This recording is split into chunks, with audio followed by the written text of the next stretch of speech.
Hi folks, Pete here from Ashton's Cars. Today, looking at what was once really the sort of backbone of Britain, the Ford Mondeo.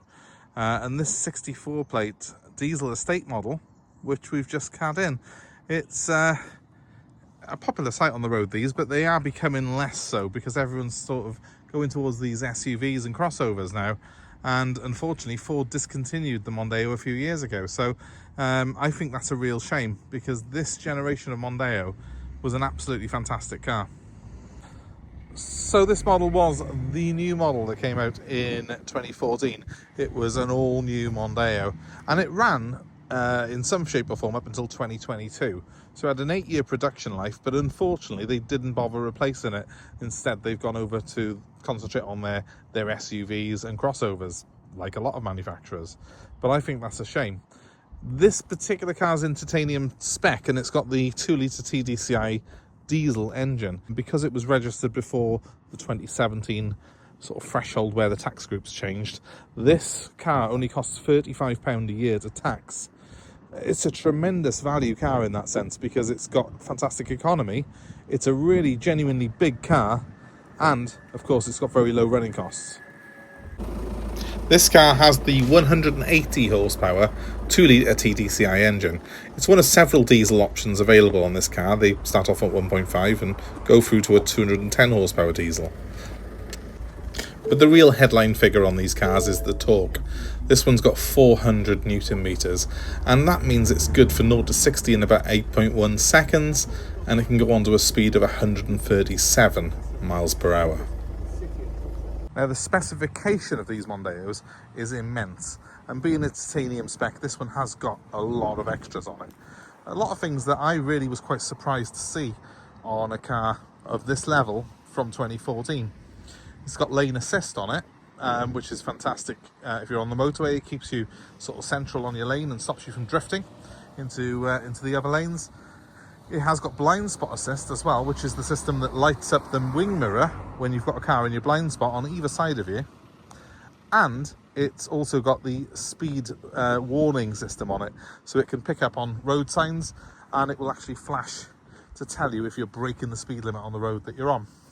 All these systems can be disabled if they're not to your liking, but they are also very, very handy, especially if you're doing a lot of motorway miles, especially with the current sort of amount of volume of traffic that's on the motorways.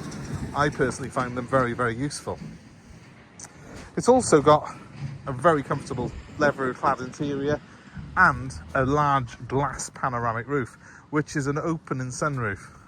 So very, very well equipped, and just an absolute joy really to drive.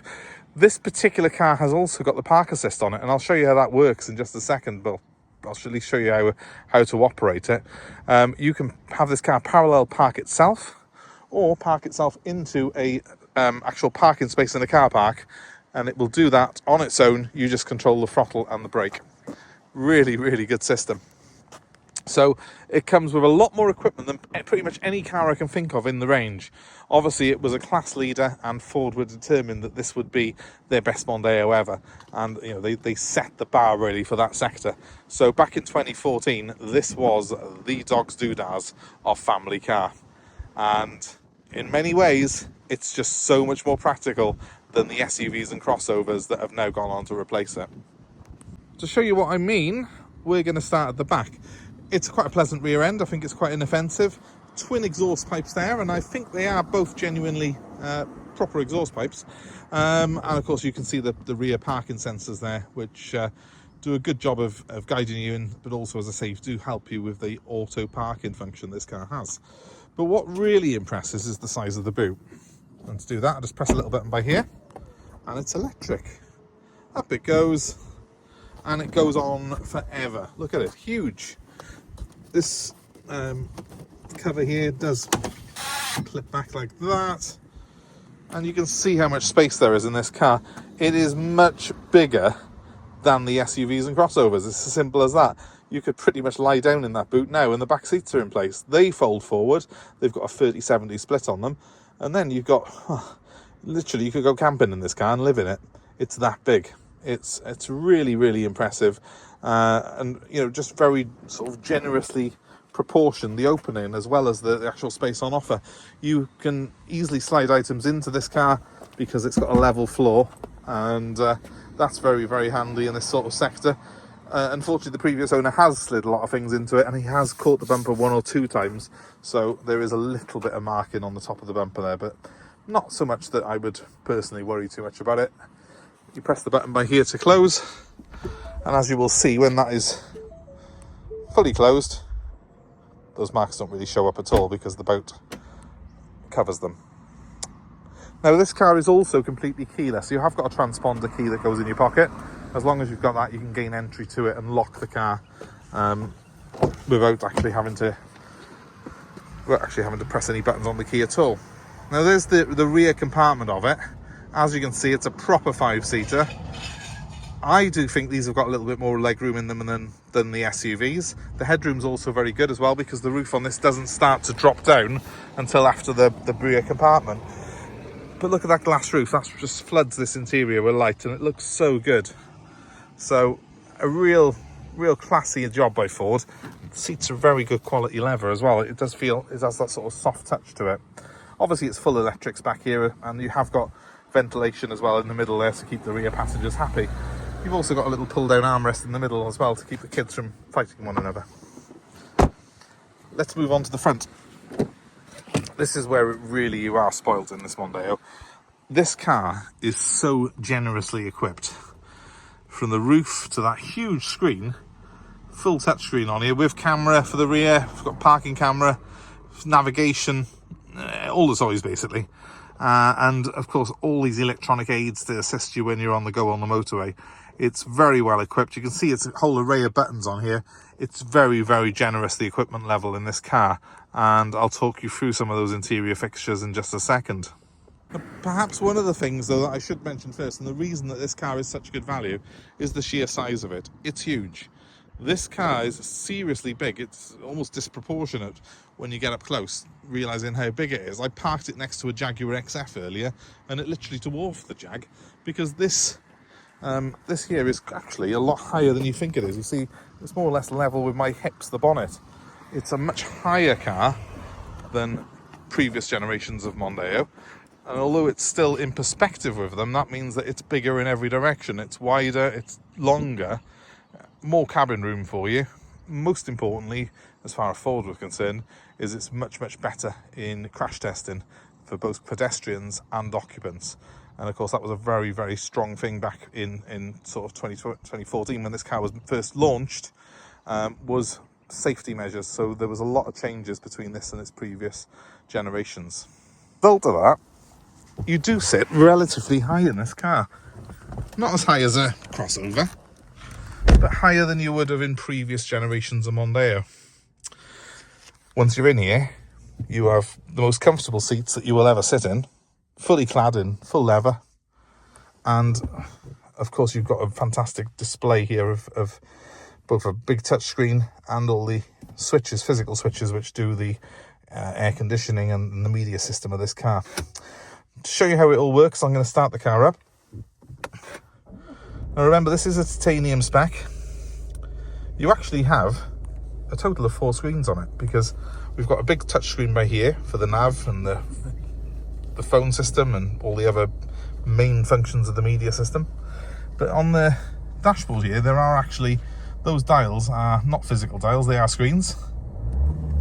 And as you can see, there's one to the left telling me about my seatbelt currently, which is on. One to the middle, which is telling me about my phone system, because that's the mode that I've got it set at. And one to the right, which has got the driver functions of the car on it. At the moment I have got the lane assist active, and it's also telling me I've got 90 miles of diesel. So those are actually 3 separate screens that make up this cluster in the middle here. The main screen is a real design highlight. I mean, it's very easy to use. When it is on its default setting here, you've got this main menu and you've got the radio controls, my heated seats. I've also got a heated steering wheel on this car, which I can put on like so. Although it's quite warm today, so let's turn that down. I've got, to the top left there, navigation. It'll give me a little warning first, but there we are, there's the navigation system. Got various different displays that can show for that. At the moment I've got in the perspective mode, which I prefer, but you can actually have it as a full split screen as well, like so, where you've got the direction of travel on one side and the I prefer it like that at the moment. But you've got every corner of this does a different function. So that one obviously is the ventilation and heating controls. They're very easy to use, and they have got physical switches down here for a majority of functions. We've got the DAB stereo on this car. It has also obviously got Bluetooth audio as well, so if you've got your phone connected, you can play the music off your phone. And of course, talking to phones, we have got a fully functioning Bluetooth phone system on it, which, as you can see, is very easy to use. Nice bold system, but we've also got things like speed dials and phone book and call history over to the left there, so it's easy to use and easy to keep you fully legal when you're behind the wheel. All these systems are all integrated in through the steering wheel and can also be used on these little screens here, so you can have them in your driver's view should you wish. But I do find that this is a much more easy to use system than in some other cars. I mean, I am just getting to grips with it myself. It's quite a new vehicle to me, and I've, be honest with you, not had this shape of Mondeo in before, because unfortunately they didn't sell as well as previous generations, and that's why Ford now have stepped away with cars like the Edge and the Cougar taking the majority of family sort of sales. I think that's a real shame, because I personally do like an estate car. Obviously the shape of an estate car is more aerodynamic than a big SUV and crossover. It cuts through the air better, so it seems a bit backwards that we've gone towards taller, more less efficient vehicles, really. But it's just the way that trends have gone within the industry. Other things to show you, well, we have got, obviously it's a sync system. This is called the Microsoft system that powers this car, but we have got park assist on it, which is what this button here does. So I can press that button and it will let me choose whether to select a side by putting the indicator on, or I can press it again and it will actually, there's a way of me setting it to put me in an actual parking space in a car park. I haven't really fully tested that on camera yet, but if I do, I will put a video up of it being used. I have used similar systems in Audis and Volkswagens before, and once you get used to them, they are very easy to use. They are, contrary to what sort of the old Top Gear crew will have shown you on telly, they are very efficient. They do a very good job of it. We have got an electric handbrake as well, which is kind of standard issue these days, isn't it? And we've got all the cruise control features and switches on the steering wheel here, which includes a speed limiter function, and of course also includes things like the lane assist and the speed warning system. If you look on my speedometer there, you can see at the moment there's 60 sign in the middle next to my little diagram of a car. That's because the road that we've just come up there, that lane, is, believe it or not, a 60-mile-an-hour road. So if I was exceeding 60, which would be madness, it would actually start flashing at me, because I have got the warning set up at the moment to let me know if I'm going over the speed limit. It's not a very invasive system, and neither is the lane assist. It just gives you a gentle nudge if you are creeping over the other lane or exceeding the speed limit, and both those systems can be disabled on this 2014 model. Now, other things that I like in this car, the driving position is excellent, as good as it comes, and because it's got a very big screen, if I put it in reverse, that means it's got a very big and very clear reversing camera, which is really great to use. I've got fully electric seats with memory function. That's the memory buttons there on the side of the door. And also I can't put the audio system on at the moment because obviously it's linked all into my phone, but the audio system in this car is second to none. It's fantastic. When you lock it, the mirrors fold in, and I'll show you that in just a second. And of course you can turn it on and off at the touch of a button, so long as of course you've got that key fob on your person. Oh, one thing I haven't shown you, of course, is the roof. Look at it. It's really, really top drawer, that is. It's I was very surprised that it has got a full opening function on this roof. So let's just do that. Almost alfresco motoring. Look at that. Fantastic system. It has got an electric blind as well that comes over if you wish to, but quite honestly, I quite like the light flooding into the interior. I think it really does make it feel even more roomy and spacious in here. And of course we have got the all-important cup holders by here, and they are monstrous ones, monstrously sized. Big deep door bins, loads of storage under here as well, in a little cubby in there, and even a fairly big glove box there which has got the books and documents in it. The car has got full service history and it has clearly been looked after, but it has done 135,000 miles. But that's what these cars are made to do, so that's not something that would particularly worry me, especially with this 2-litre TDCI engine, which I think's the best in the range. Especially with the £35 tax, that really is a massive, massive bonus, and something that you just didn't get on cars of any description after 2017. I'm actually a little bit shocked that it's taken me till now to have one of these in stock, because we used to sell lots of Mondeos, and it seems that we haven't been offered that many used examples over recent years, and I think probably people who bought these are hanging on to them because they haven't been replaced by something that is an equivalent car. In my opinion, this is a very sleek and good looking vehicle. If it didn't have a Ford badge on it, you could think that front end was Jaguar or Aston Martin. It is that pretty. And obviously I don't think these SUVs are particularly pretty. We're living now in a world where a lot of cars do look very, very similar and very, very boring. And the Mondeo didn't. It was always a good looking vehicle, really, and there was a good reason why they were so popular. This is a car that can sort of trace its family tree all the way back to the Ford Cortina. The lineage is there, and it's a shame really that they don't sell them anymore. But of course we are selling them. We're selling this one. If you're in the market for a really good quality family car with all the extras on it, well, there's nothing to beat this. It's fantastic. Just to show you how that locking system works, you literally press the button by there and that's it locked, and if you grab the handle, that's it open. So easy to use. Oh no, they do fold in like that when you lock it. It's just a really good, really well thought out car, and a car that I would personally love to own. So if you're in the market for this type of vehicle, well, there's not too many around, so give us a shout if you're interested in this one. Now, a couple of things that I am going to do on this car, because it has just come into me. I am going to refurbish these wheels, because that one looks really tired. Really tired. So I'm going to put new fully refurbished wheels on it. They'll be the same wheels, they'll be fully refurbished. The others aren't too bad, but we're going to do them all matching.